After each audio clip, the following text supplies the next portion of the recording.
I know a lot of people think that the Y is a gym or does think it's a swimming location.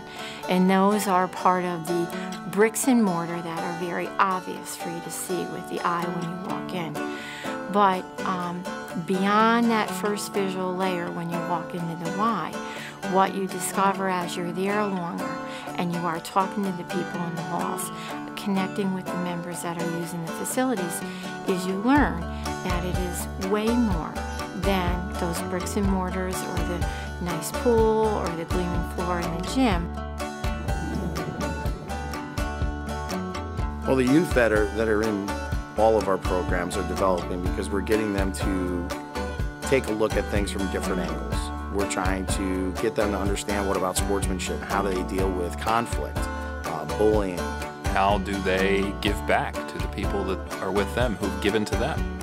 They learn all those things, and they do it in an environment where it's a one-on-one, hands experiential learning. Whether it's in the summer camp or a sports program, they're questioning on how they're interacting with the people that are in the program with them. They're also looking about how they can be better leaders in the future.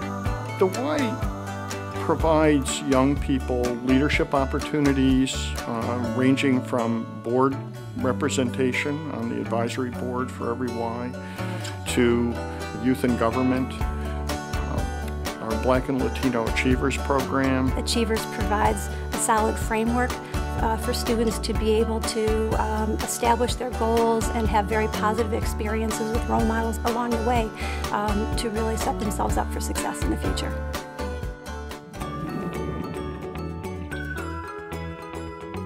Well, when you look at some of the epidemics that we have in our society, childhood obesity being one, I think that the Y, wants to be on the forefront, of helping America with some systemic issues.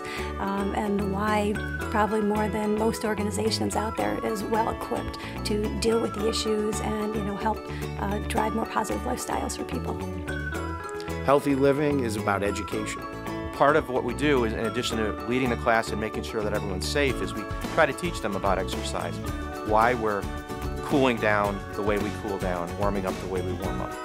One of our grants in the summer, kids showed up and asked for where's the snacks, and we had fruits and vegetables and water out on the table and said, well, these are the snacks. And by the third or fourth week, they were like, hey, the snacks are here. And they just learned that those were the healthy snacks that they should be eating.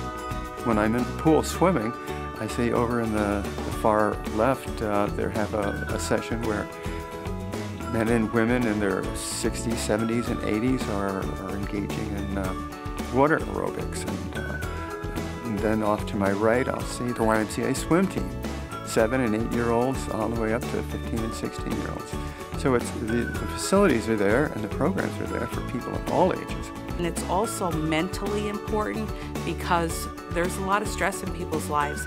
No better way to rid that stress from your body than to go and exercise. Without the Y, I would just have work and family. If I have that Y, it makes me think about the areas outside my universe. It's a congregation of individuals who are there for a multitude of reasons, possibly primarily to use facilities within the community and see people they know. Once they're there, I think they learn more about the Y's mission and how important it is to give back to the community. A couple of our grant programs are the things that really woke me up, especially in Troy when we did the African American, Hispanic, and Latino Collaborative. And to really go through and do a community mapping program and look at the community and did in-home interviews, you really got to know really what the community was about in areas that you've never been before. And once you see that, then you start saying, well, this is really the work we should be doing. And we really need to be better in touch with the community to find out what the needs are. And those interviews were a key component for us to find out what the community needed and how we can help. Social responsibility does not rest just on the hands of our government. They're addressing a key component where people sometimes fall in the gap where between government and the private sector. The Y, partnerships with others, and says to them, what can we do together that perhaps we could not do by ourselves. The YMCA strengthens the community. The current leaders of our community pass through those doors, and the future leaders of our community pass through those doors.